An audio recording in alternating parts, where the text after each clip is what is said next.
అమ్మేమో ఇంట్లో పని మొత్తం చేయమంటుంది. నాకు అసలే బద్ధకం. ఇప్పుడు ఏం చేద్దాం? హీరో హోండా బండి మీద పొరడు చూడు. ఉసే, ఎప్పుడు ఒకలానే రీల్స్ చేస్తావా? కొంచెం డిఫరెంట్ గా ట్రై చేయొచ్చు కదే. డిఫరెంట్ గా అంటే ఎలా? మే హోనా. ఇప్పుడు నువ్వు అక్కడున్న బట్టలన్నీ మడత పెడుతూ రీల్ చేయాలి. ఓకే.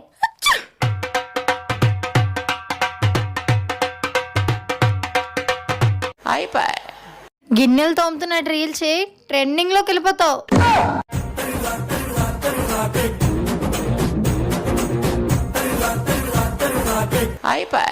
ఇల్లు తుడుస్తూ డాన్స్ చేయి, అద్దిరిపోద్ది.